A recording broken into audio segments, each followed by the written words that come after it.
இந்த ஞானசேகருக்கு எதிரான வழக்கில் இன்றைக்கு முக்கியத்துவம் வாய்ந்த தீர்ப்பு வழங்கப்பட்டிருக்கு. அதாவது இதோடைய மேக்சிமம் தண்டனையான ஆயுள் தண்டனை 30 இயர்ஸ்க்கு விதவுட் எனி ரெமிஷன். அதுதான் important to be noted. Without any ரெமிஷன்னா அவர் அந்த ஆயுள் தண்டனை முழுவதுமாக அனுபவிக்க வேண்டும். வேறு ஏதாவது ஒரு காலகட்டத்தில் சிறப்பு சலுகைகள் எல்லாம் அவருக்கு வழங்கப்படாது அப்படிங்கிறது தான் அதோட சிறப்பு. முதல்ல இந்த வழக்கு கோட்டூர்புரம் AWPS அவங்க FIR போட்டு அதன் பிறகு மாண்புமிகு உயர்நீதிமன்றத்தின் டைரக்ஷனின் பேரில் SIT அவங்க புலன் விசாரணையை புலன் விசாரணையை எடுத்துக்கிட்டாங்க. அந்த புலன் விசாரணை மிகவும் சிறப்பாக இருந்தது. அந்த புலன் விசாரணை முடித்து அவங்க குற்றப்பத்திரிகை பிப்ரவரி மாதத்தில் மகிழா நீதிமன்றத்தில் தாக்கல் செஞ்சாங்க. அதன் பிறகு மகிழா நீதிமன்றத்தில் வழக்கு விசாரணை ட்ரையல் ஆரம்பிச்சது. ஏப்ரல் 23ஆம் தேதி பாதிக்கப்பட்ட பெண் முதன்முறையாக ஏறினாங்க. அதன் பிறகு மே 23ஆம் தேதி ஆர்கியூமெண்ட்ஸ். ஸோ அந்த வழக்கு விசாரணையை எவ்வளவு துரிதமாக நடத்தினோம் என்பது இதிலிருந்து உங்களுக்கு புரியும். இதில் 11 குற்றச்சாட்டுக்கள் அவன் மேலே தொடுக்கப்பட்டிருந்தது. அந்த 11 குற்றச்சாட்டுக்களுக்கும் எவிடன்ஸ் எப்படி கொடுத்தாங்க அப்படின்னா, அரசு தரப்பில் வாய்மொழியாகவும் ஆவணம் பூர்வமாகவும் ஃபாரன்சிக் ரிப்போர்ட், அதாவது அறிவியல் பூர்வமாகவும் எல்லா குற்றச்சாட்டுகளுக்கும் தகுந்த எவிடன்ஸை நீதிமன்றத்தில் சமர்ப்பித்தோம். அந்த எவிடன்ஸை நீதிமன்றத்திற்கு திருப்திகரமாக இருந்ததினால்தான் இன்றைக்கு இவ்வளவு பெரிய முக்கியத்துவம் வாய்ந்த ஜட்ஜ்மெண்ட் இன்றைக்கு கிடைத்திருக்கு. இதில் ரொம்ப முக்கியமாக கருதப்பட வேண்டியது, எல்லா விட்னஸஸும் மிக அருமையாக அரசு தரப்பிற்கு சாட்சியை நிரூபிக்கக்கூடிய வகையில் அவங்களுடைய எவிடன்சஸ் இருந்தது அப்படின்றத நான் சொல்லிக்கிறேன்.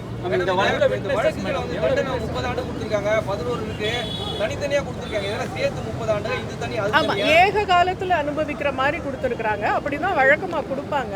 அந்த 11 குற்றச்சாட்டுகளுக்கும் என்னென்ன தண்டனைன்றது தனித்தனி விவரம் கொடுத்துருக்குறாங்க.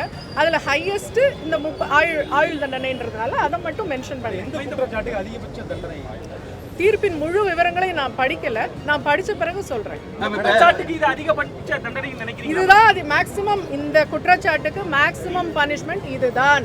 இது வழங்கப்பட்டுள்ளது.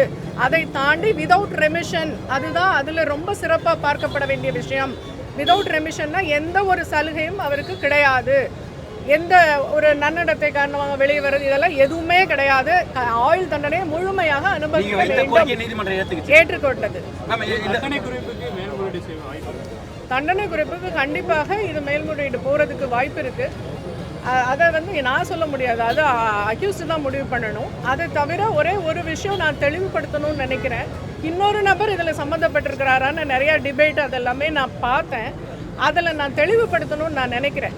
முதல்ல எங்களை பொறுத்த வரைக்கும் அந்த அக்யூஸ்டுடைய ஃபோன் தான் வெப்பன் ஆஃப் த கேஸ்.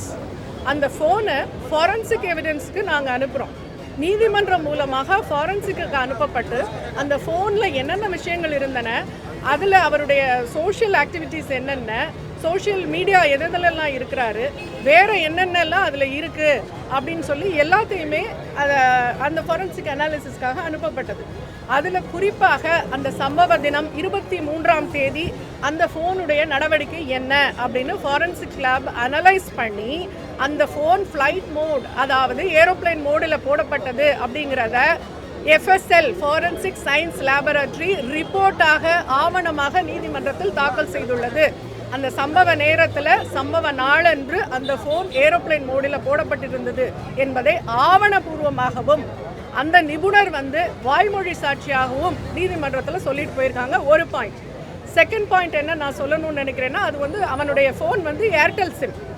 அந்த ஏர்டெல் ப்ரொவைடர் நோடல் ஆஃபீஸர் நீதிமன்றத்துக்கு நேரடியாக அந்த 23ஆம் தேதி 6:29க்கு தான் முதல் கால் அவருக்கு. அதன் பிறகு அவருக்கு எந்த அழைப்பும் இல்லை 8:52 வரைக்கும். 8:52க்கு SMS அலர்ட் அவருக்கு கிடைக்குது. என்னன்னா மிஸ்ட் கால் அலர்ட் கிடைக்குது. ஸோ இவர் இந்த காலகட்டத்தில் ஏரோப்ளைன் மோடில் போடப்பட்டிருக்கிறார் அப்படிங்கிறத ஏர்டெல் ப்ரொவைடரும் தெளிவாக நீதிமன்றத்தில் எடுத்துரைத்திருக்காரு. இதையும் தாண்டி இன்னொரு விஷயமும் சொல்கிறேன். 358 BNSS படி இஃப் சப்போஸ் ஒரு பர்சன் அதில் இன்னொருத்தர் இருக்கிறாரு அப்படின்னு நீதிமன்றம் கருதினால் நீதிமன்றத்திற்கே அதிகாரம் உண்டு, அவனையும் இணைத்து குற்றவாளியாக்கி விசாரணை நடத்தலாம்னு. இப்போ கொடுத்த எவிடன்சஸ் எல்லாம் நீதிமன்றம் திருப்தியுற்றதுனால தான், ஒருவர் தான் இதில் குற்றவாளின்றது தெளிவாக நிரூபிக்கப்பட்டதனால்தான் இவர் மேலே நீதிமன்றம் நடவடிக்கை எடுத்து இந்த தீர்ப்பை இன்றைக்கு கொடுத்துள்ளது. எனவே இதன் பிறகு இதை பற்றி பேசினால் அது கண்டெம்ப்ட் ஆஃப் கோர்ட், நீதிமன்ற அவமதிப்பு என்பதை தெரியும். வழக்கமாக ஒரு எஃப்ஐஆர் போடுறப்ப அந்த எஃப்ஐஆர்ல ஞானசேகரனை மட்டும் காண்பித்ததுனால இது வருது அப்படின்னு கேக்குறாங்க. எஃப்ஐஆர்ல வேற யாரு எஸ்ஐடியுடைய புலன் விசாரணை பிரமாதமாக இருந்ததுங்க. புலன் விசாரணையில நூல் இழைய கூட அவங்க விடல, எல்லாத்தையும் கிளீனா புலன் விசாரணை பண்ணிட்டாங்க. இப்போ நான் சொன்ன எவிடன்ஸுக்கு மேலே உங்களுக்கு என்ன வேணும்? அவ்வளவு தெளிவான எவிடன்ஸ் கொடுத்துட்டாங்க. அதனால இதற்கு மேற்கொண்டு அதில் யாரும் இல்லை, யாரும் இருந்தாலும் கோர்ட்டுக்கு அதிகாரம் உண்டு. அதை விட ஹானரபிள் ஹை கோர்ட் வந்து டைரக்ஷனில் எஸ்ஐடி ஃபார்ம் பண்ணப்பட்டது. அதனால இது வந்து இதில் வந்து ஒருவர் தான் குற்றவாளி அப்படின்னு எவிடென்ஷியரி ப்ரூஃப் கொடுக்கப்பட்டது. அதனால அவருக்கு தண்டனை கிடைத்தது. இது போக இதுல இல்லைன்னு உங்களுக்கு புரியலையா? அதுதான், இவர் ஒருத்தர் தான் இருக்கிறாரு.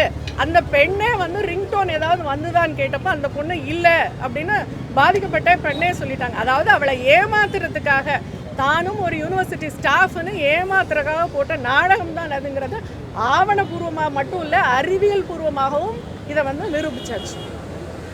அது போக இதில் வந்து ஒரு சிறப்பான விஷயம் என்ன காமனாக நான் சொல்லணும்னு நினைக்கிறேன்னா, பெண்கள் வந்து இந்த மாதிரி துணிஞ்சு வந்து புகார் கொடுக்கணும்.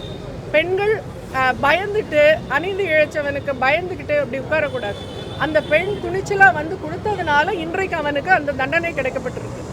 எனவே பெண்ணுக்கு அநீதி ஏற்படும் பட்சத்தில் சட்டமோ மாண்புமிகு நீதிமன்றமோ அரசாங்கமோ பார்த்து கொண்டிருக்காது என்பதற்கு இந்த வழக்கை ஒரு எடுத்துக்காட்டு. நன்றி, வணக்கம். இந்த வழக்கில் யாருமே பிறழ் சாட்சி யாருமே இல்லைங்க, எல்லாருமே தெளிவான சாட்சிகள் தான். இழப்பீடு வந்து அவனுக்கு அந்த குற்றவாளிக்கு கொடுக்கப்பட்ட அந்த ஃபைன் அமௌண்ட்டை பெண்ணுக்கு இழப்பீடாக கொடுக்கணும்னு நீதிமன்றம் கொடுத்துருக்காங்க. அது போக டிஎல்எஸ்க்கு அவங்க ரெக்கமெண்ட் பண்ணியிருக்காங்க. டிஎல்எஸ் என்ன கொடுக்கலாம் அப்படின்னு நினைக்கிறாங்களோ அந்த காம்பன்சேஷனை கொடுக்கலாம்னு டிஎல்எஸ் வந்து ரெக்கமெண்ட் பண்ணியிருக்காங்க விக்டிமுக்கு தான். தீர்ப்பு விவரத்துல ஒரு அண்ணா பல்கலைக்கழகத்துல இப்படி நடந்திருக்கு, பாதுகாப்பு கூடுதலா அரசு கொடுக்கணும் அப்படின்னு நீதிபதியை சுட்டி காண்பித்திருக்காங்க. தீர்ப்பை வந்து முழுமையா நான் இன்னும் படிக்கல. நீதிபதியும் அந்த தண்டனை விவரத்தை மட்டும்தான் சொல்லியிருக்காங்க. கண்டிப்பாக அதற்கான அப்சர்வேஷன் பண்ணியிருப்பாங்கன்னு நான் நம்புறேன். பாதுகாப்பு கூடுதலா கொடுக்கணும்னு பண்ணியிருப்பாங்கன்னு நான் நம்புறேன். எனக்கும் கொடுக்கணும்னு தோணுது. Okay, thank you so much.